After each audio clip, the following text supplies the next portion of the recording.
तर बघा आज सगळ्यांना सर्वप्रथम गुड मॉर्निंग. तर आज सकाळी सकाळी व्हिडिओला सुरुवात झालेली आहे आणि मी उठल्याच्या नंतर अगोदर सर्व दार खिडक्या उघडून घेत असते, कारण रात्रभर जी कोंडलेली हवा असताना ती बाहेर जाते आणि फ्रेश अशी मस्त ताजी हवा चाललेली होती.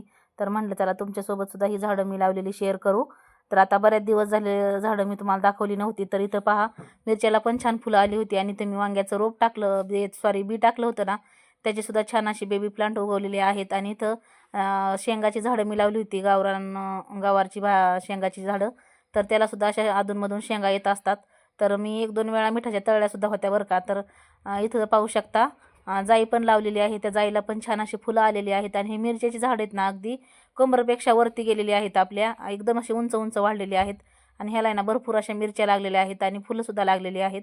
आणि अशी गॅलरीमध्ये आल्याच्या नंतर ना ग्रीनरी पाहायला छान वाटते बरं का. तर ही ना उन्हाळ्यामध्ये ना मिस्टरांनी झाडांना पाणी घातलं होतं, पण एवढं काही जास्त नव्हतं. नंतर आता पाऊस पडायला लागला आहे आणि थोडंसं मी खत पण घातलं ना, तर एवढी जास्त अशी वाढली ना आणि अशी नवीन पालवी ह्याला जास्त फुटलेली आहे. आणि ह्याचा आहे ना सुगंध पण खूप छान येतो बरं का. तर मी आधी उठल्याच्या नंतर दरवाजा उघडून आहे ना गॅलरीमध्ये येत असते कोणत्या झाडाला किती फुलं आली. आणि ही आपली पांढरी जास्वंद. हाय हॅलो गुड मॉर्निंग सर्वांना सर्वप्रथम श्री स्वामी समर्थ. मी प्रियंका आणि परत एकदा तुमचं सगळ्यांचं माझ्या एका नवीन मराठी ब्लॉग चॅनलवर अगदी मनापासून स्वागत. आजचा दिवस तुम्हाला खूप छान मस्त आनंदाचा, आरोग्यदायी आणि भरभराटीचा जाऊ दे ही स्वामींच्या चरणी प्रार्थना.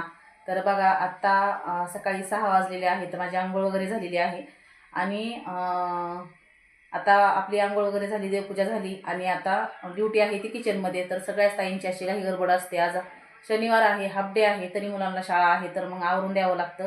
त्यामुळं मग लवकरच उठावं लागतं आणि लवकर उठलं तर मग आपली दिवसभर काही कामाची काही गडबड होत नाही. कामं लवकर आवरतात आणि एक्स्ट्राची जी कामं आहेत ते आपल्याला करायला मिळतात.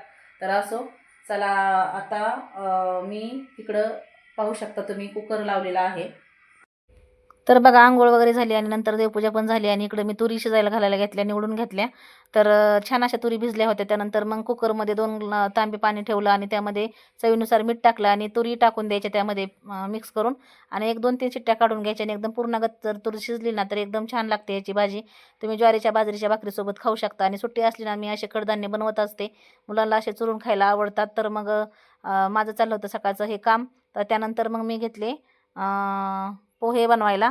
तर पोहे बनवायला घेतल्याच्या नंतर मग मी मुलं बोलली आम्ही भाजी भाकरी खातो नंतर शाळेतून आल्याच्या नंतर मग पोहेच नाश्त्याला बनव. तर मग मी पोहे सगळ्यांसाठीच बनवायला घेतले, चाळणीमध्ये घेतले आणि ते असे चाळून घेतले, म्हणजे जो काही कचरा असेल ना तो खाली पडतो. आणि त्यानंतर मग पोहे भिजवून घेतले. त्यानंतर हिरवी मिरची, कोथिंबीर आणि चिरून घेतली आणि त्यानंतर कांदेसुद्धा घेतले. तर कांदा पोहे म्हटल्यानंतर मग कांदा थोडासा जास्तीचाच लागतो. त्यानंतर घरातला कढीपत्ता संपला होता, तर मी शेजारीच झाड आहे तर त्याचा कढीपत्ता घेऊन आले आणि 2 कांड्या कढीपत्त्याच्या पोह्यासाठी ठेवल्या. आणि जो एक्स्ट्राचा कढीपत्ता आहे ना तो डब्यामध्ये ठेवत असते. तर हे डबे मी मिशोवरून मागितलेले आहेत. तर एक 7-8 दिवस कढीपत्ता असा फ्रेश राहतो. आणि कढीपत्ता असा वरबडून कधीच ठेवायचा नाही, तर मग तो असा काळा पडतो. तर असा ठेवल्याच्या नंतर असा व्यवस्थित असा राहतो. तर तो पाहिजे तेव्हा आपण घरात असला ना कढीपत्ता तर मग भाजीला टाकू शकतो. इकडं मी छान अशा तुरी शिजवून घेतलेल्या आहेत कुकरमध्ये, मस्त मऊ पूर्णागत शिजवायच्या, खूप छान भाजी होती याची. तर इकडं पोहे बनवायला कढईवर गॅसवर ठेवलेली आहे आणि इकडं पोहे बनवणार आहे आज नाश्त्यासाठी. कारण आज हाफ डे असल्यामुळं मुलं बोलली भाजी भाकरी शाळेतून आल्यावर खाता येईल, नाश्त्याला पोहेच बनव. तर म्हटलं चला सगळ्यांसाठीच आता पोहे बनवू. तर अगोदर पोहे बनवून घेते आणि नंतर मग तुरीची भाजी बनवते. आणि आजचा व्हिडिओ खूप छान असणार आहे, त्यामुळं तुम्ही कंटिन्यू करा. आणि पोहे बनवत असताना अगोदर शेंगदाणे जे आहे ते तेलामध्ये असे क्रिस्पी करून घ्यायचे बरं का, खाताना ना खूप भारी लागतात. तर शेंगदाणे परतून झाले की मी लगेच मिरची परतायला टाकली, कारण मिरची जर आपण थोडी लेट टाकली ना की मग ती कच्चीच राहते आणि मग खाताना ना खूप तिखट लागते. तर मग अशी तेलामध्ये मिरचीसुद्धा अशी छान अशी फ्राय करून घ्यायची आणि थोडीशी तुम्हाला जर वाटलं तर मग काढून घ्यायची, पण मी अशी तेलामध्ये ठेवते. अर्धवट अशी परतली ना छान, मग मी त्यामध्ये असा कांदा टाकून देते. त्या मोहरी मुलांना माझ्या आवडत नाही पोह्यामध्ये टाकलेली, त्याच्यामुळे मी काही मोहरी तर घालणार नाही. आणि आता कांदा छान असा गुलाबी रंगावरती मस्त परतून घ्यायचा. आता कांदा इकडं छान असा परततोय तोपर्यंतच इकडं पोहे पण आपले छान भिजलेले आहेत, ते असे सुट्टे सुट्टे करून घ्यायचे. म्हणजे ज्यावेळेस आपण पोहे बनवतो ना त्यावेळेस कढईमध्ये टाकल्याच्या नंतर त्याचे असे गोळे गोळे होत नाहीत आणि एकदम असे मस्त मग पोहे भिजलेले आहेत बघा. तर यामध्ये ना लगेच चवीनुसार थोडंसं असं मीठ टाकून घ्यायचं. त्या पोह्यांमध्येच मीठ टाकायचं आणि मिक्स करून घ्यायचं चवीनुसार. तर प्रत्येक ताई स्वयंपाक बनवतात, पण प्रत्येकाची ट्रिक स्वयंपाक बनवण्याची वेगवेगळी असते. पण असं जर आपण काम जर केलं तर मग आपली अशी जास्त काही गडबड होत नाही आणि स्वयंपाक पण पटकन बनतो आणि जास्त काही राडा होत नाही, पसारा होत नाही. कांदा परततो तोपर्यंतच मी कढीपत्ता छान असा धुवून घेतला होता, तर तो पण आता यामध्ये घालून घ्यायचा. म्हणजे जोपर्यंत कांदा परततो ना तोपर्यंत कढीपत्ता पण छान असा परतला जातो. आणि आता कोथिंबीर मी चिरताना ना एकदमच अशी जास्त चिरून घेतली होती, म्हणजे जास्त असा किचनवरती पसारा होत नाही आणि डबल आपल्याला शिरावं लागत नाही. तर आता भाजीला पण थोडीशी काढून घेतली आणि पोह्यासाठी पण थोडी ठेवली. तर इकडं बघा छान अशा तुरी शिजलेल्या आहेत, तुम्हाला मी दाखवते. एकदम पूर्णासारख्या तुरी शिजल्यात अशा पद्धतीने. तर अशी जर तूर शिजली ना तर ही भाजी आमच्या घरामध्ये अशा तुरींची खायला ना छान लागते आणि सगळ्यांनाच आवडते आणि चुरून खायला एकदम भाजी भारी लागते बरं काही. कांदा परतल्याच्या नंतर मग मी लगेच तेलामध्ये थोडीशी हळद टाकली, जिरी टाकली आणि पोहे छान असे मिक्स करून परतून घेतले. त्यानंतर ते ना थोडीशी अशी कोथिंबीर बारीक चिरलेली भरभरून घ्यायची, शेंगदाणे वरनं टाकून घ्यायचे आणि छान असे मिक्स करून घ्यायचं. एकदम मऊ लुसलुशीत पोहे होतात. आणि थोडंसं तुम्हाला जर वाटलं कोरडे आहेत तर मग एक ट्रिक म्हणून सांगते, एक तेलाचा चमचा जो असतो ना ते वरनं टाकून घ्यायचा. पण मी अगोदरच थोडंसं तेल जास्त टाकलं होतं ना त्याच्यामुळं मग वरनं मी काही टाकलं नाही. एकदम मऊ लुसलुशीत आणि सॉफ्ट पोहे राहतात आणि अगदी दिवसभर जरी राहिले ना तरीसुद्धा पोहे असे नाशीच राहतात. तर ही ट्रिक आहे. तुम्हाला जर वाटलं पोहे थोडेसे कोरडे झालेत तर तुम्ही तेलाचा चमचा टाकून घेऊ शकता. त्याच्यानंतर पोहे छान असे परतले की थोडीशी चिमटभर साखर टाकून यामध्ये घ्यायची, म्हणजे पोह्याला ना छान अशी टेस्ट येते. पोहे ना म्हणजे सगळे बनवून झाले होते. आता थोडेसे झाकून ठेवते, आता मुलांचा आवडते तोपर्यंत. आणि म्हणजे गरम राहतात. आणि इकडं मला भाजी लगेच बनवायची होती ना तर मग मी इथं गॅसवरती गरम पाणी करायला ठेवलं, कारण कुकरमध्ये ना थोडंसंच आहे. तुरीची भाजी बनवण्यासाठी मी एक पातेलं घेतलं, त्या पातेल्यामध्ये तेल टाकलं आणि तेल टाकल्याच्यानंतर मग लसूण आहे ना ठेचून घेतला, म्हणजे भाजी ना आपली छान होते. त्याच्यानंतर मग त्यात थोडीशी कोथिंबीर घालून घ्यायची,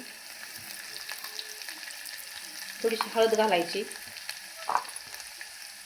आणि लाल तिखट घेतलंय मी इथं चवीनुसार. तुम्हाला किती तिखट हवं आहे त्यानुसार तुम्ही तिखट घालू शकता. आता फोडणी ज्यावेळेस आपण देतो त्यावेळेस गॅस कमी करायचा आणि त्यामध्ये ना तर हा मसाला किंवा चटणी जळू नये म्हणून त्यामध्ये थोडंसं गरम पाणी घालायचं. तर ह्या गरम पाण्याला टाकल्याच्या नंतर थोडंसं तेल सुटेपर्यंत छान अशी परतून घ्यायचं. इथं आपल्या फोडणीला छान असं मस्त तेल सुटलंय. तर गॅस मिडियमच आहे बरं का. तर यामध्ये ना आपण शिजवलेल्या तुरी घालून घ्यायची. तुम्ही पाण्यासही जरी वाटले ना तरी पण चालेल. तर बऱ्याच काहींना तुरीची भाजी कशी बनवायची ही माहीत नाही, म्हणून तुमच्यासोबत हा व्हिडिओ शेअर केलेला आहे. तर खरंच खूप भारी लागते. तुम्ही चपातीसोबत, भातासोबत किंवा ज्वारीच्या बाजरीच्या भाकरीसोबत चुरून खाऊ शकता. एकदम मस्त लागते. फक्त तुरीत ना एकदम अशा मऊ शिजून घ्यायच्या. तर गरम पाणी वापरल्यामुळे गरम तर पाणी कुकरमध्ये होतंच आणि पाहिजे तेवढं वरून गरम पाणी टाकायचं नंतर. आणि गरम पाणी वापरल्यामुळे ना आपल्या भाजीला टेस्ट पण छान येते आणि चवदार लागते आणि तरी पण छान येते. त्याच्यानंतर आहे ना काय करायचं, थोडंसं शेंगदाण्याचं कूट जे असतं ते टाकून घ्यायचं फटपातळ बघून. आणि छान अशी आता मीठ मी अगोदरच टाकून घेतलेलं आहे, थोडंसं टेस्ट करून पाहणार आहे. जर आळणी वाटलं थोडंसं यामध्ये मीठ टाकणार आहे. आता भाजी काढ्या टाकल्याच्या नंतर थोडीशी वरनं मस्त अशी कोथिंबीर भुरभुरायची. एकदम छान भाजी लागते आणि मला कोथिंबीर थोडी जास्तच लागते बरं. त्यामध्ये मी थोडं टेस्ट करून पाहिली तर थोडंसं मीठ कमी आहे, तर मी अर्धा चमचा टाकून घेतलं आणि छान असं मिक्स करून घेतलं. आता या भाजीला ना छान अशी दणदण उकळी काढायची आणि कमी गॅसवरती 2 ते 3 मिनटं कडून घ्यायची. तर छान अशी आपली भाजी तयार झालेली आहे. आता चपाती किंवा भाकरी मी नंतर बनवणार आहे, तोपर्यंत आता मुलांचं आवरून घेते. तर चला. भाजी वगैरे झाली आणि पोहेची कढई मी खाली उतरून ठेवली, कारण पोहे थोडेसे गरमच आहेत. सिद्धींनी बंटीने खाऊन घेतले, समृद्धी आणि मिस्टरच राहिलेले आहेत तर ते पण खातील. त्या खायच्या वेळेस मग गरम करून देणार आहे मी त्यांना. आणि किचन असं व्यवस्थित आवरून घेतलं ना तर मग ज्यावेळेस आपल्याला भाकरी किंवा चपात्या बनवायच्या त्यावेळेस मग आपण करू शकतो. पण असं किचन जर आवरलं तर मग थोडंसं बरं वाटतं. आता राहिलेली जी कामं आहेत ते आम्ही आवरून घेणार आहे. आजचा व्हिडिओ खूप छान असणार आहे, त्यामुळे तुम्ही कंटिन्यू करा. तर मग माझं किचन आवरून झालं आणि त्यानंतर मग गार्गी बोलवायला आली होती. लाडू पण बोलवायला आला होता की मावशी आमच्या शाळेमध्ये दिंडी सोहळा आहे, तर मग गार्गीचा मेकअप चाललाय बघायला चल. तर इकडं तुम्ही बघू शकता गार्गीला पूनम चांगली अशी नीट करत होती. तर ना तिला बांगड्या घातल्या होत्या, पण त्या ना बांगड्या अशा आवळ होत होत्या. तर त्या पूनम ना फोडून काढत होती आणि गार्गी रडत होती. तर मग आता सिद्धीचं आणि गार्गीचं एकदम असं चांगलं जमतं बरं का. तर पूनमकडनं हेअरस्टाईल करायची म्हटलं तर मग गार्गी रडली असती, त्याच्यामुळं मग पूनम बोलली की सिद्धीकडनंच करून घे, कारण सिद्धीचं आणि गार्गीचं चांगलं जमत असल्यामुळे ना एकदम मस्त असं ती नीट करून घेते सिद्धीकडनं. तर तिला आहे ना असा आंबाडा बांधायचा होता आणि त्यानंतर मग तिला गजरे वगैरे लावायचे होते, असं काय करायचं होतं. तर गार्गीचा लुक तुम्ही कसा आहे काय त्यासाठी व्हिडिओ कंटिन्यू करा. तर इकडं बघा चाललं होतं मस्त असं पूनमने साडी वगैरे तिला घालून दिली आणि त्यानंतर मग सिद्धीने ना छान अशी तिला आंबाडा बांधण्यासाठी पोनी बांधायला घेतली. तर बघा कशी बघतीये. तर त्यानंतर मग तिला व्यवस्थित नीट पण केलं गार्गीला आणि त्यानंतर मिस्टर मुलांना घेऊन शाळेमध्ये गेले. तर तुम्ही इथं पाहू शकता गार्गीचा आपल्या लूक कसा तयार झालेला आहे. एकदम मस्त दिसते गार्गी. तर छान दिसते. आणि आता पसारा, आता एवढं सगळं नीट करायचं म्हटल्यानंतर पसारा भरपूर होतो खाली. तर त्याचं काम चाललं होतं पूनमचं आवरायचं आणि इकडं मी थोडंसं तिचं शूट करत होते. तर म्हटलं चला तुमच्यासोबत पण शेअर करू. तर आजचा व्हिडिओ खूप छान असणार आहे, त्यामुळे तुम्ही व्हिडिओ कंटिन्यू करा. तर आता एवढं छान तयार झाली म्हटल्यानंतर मग पूनम मावशी बोलल्या बाहेर आपण तिचे छान असे फोटो काढू.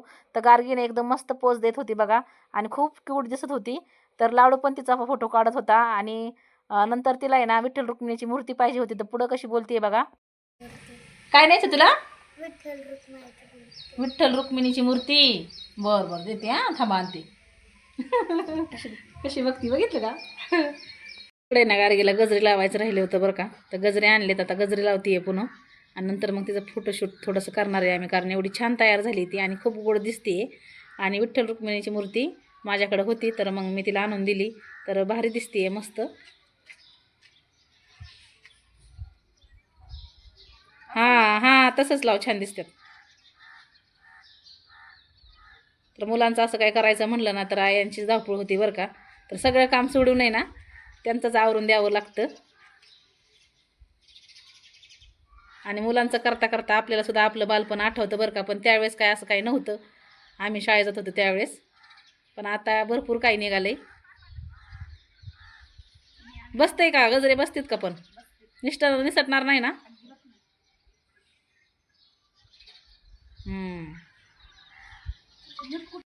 तर गार्गीचे ना छान असे फोटो काढले. त्यानंतर मग बघा कशी हसते. आणि त्यानंतर मग शाळेमध्ये जायचं होतं तर मग शिवान्य आणि रुद्र पण खाली आला होता, ते पण माझ्या मैत्रिणीची मुलं आहेत. तर आमचा हा विठ्ठल बघा कसा दिसतोय, एकदम मस्त टाळबिळ हातात घेऊन थांबलाय. आणि त्यानंतर शिवान्याचा सुद्धा लुक तिच्या मम्मीने खूप छान केला होता आणि तिच्या बाहेर बाप्पा थांबले होते.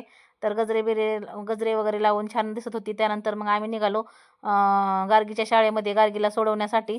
तर गार्गी बोलली मावशी तू पण चला आज. तर मग म्हटलं चला तिला सोडून येऊ. तर इथं जवळ शाळा आहे.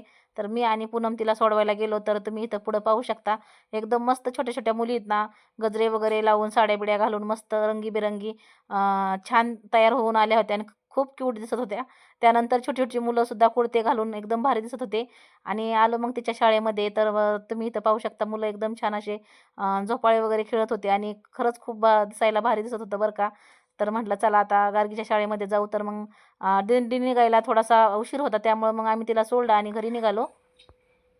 आता शाळेमध्ये सोडलं तरीसुद्धा पूनम मावशीचं काही फोटोशूट करण्याचं संपना बरं का. तिला खूप फोटोशूट करण्याची हौस आहे. तर तिने इतके गार्गीचे छान असे व्हिडिओ बनवले, त्यानंतर फोटो पण काढले.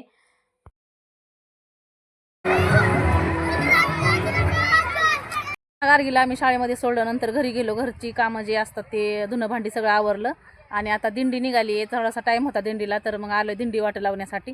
तर बघा तुम्हाला पुढे व्हिडिओ बघायला मिळेल, तर त्यासाठी व्हिडिओ कंटिन्यू करा.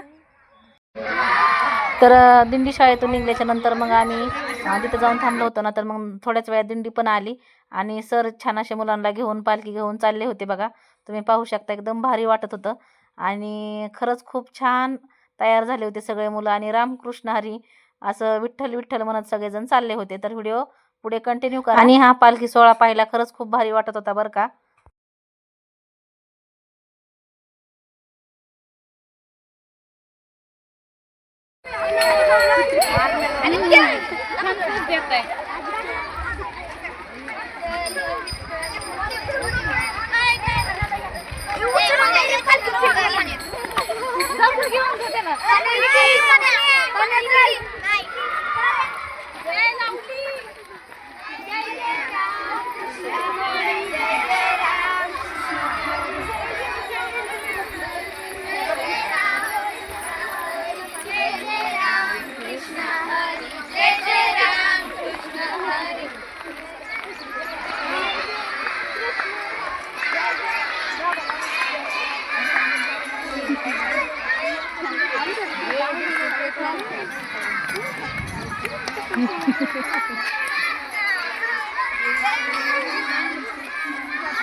तर बघा इथं सगळी मुलं, मोठी जी मुलं होती ती दिंडीमध्ये चालत गेली आणि लहान छोटी जी मुलं होती ती पाठीमागून बसमध्ये जाणार होती. तुम्हाला आजचा व्हिडिओ कसा वाटला ते कमेंट बॉक्समध्ये नक्की सांगा.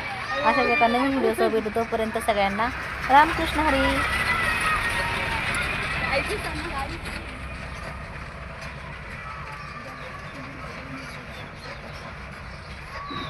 Bye bye.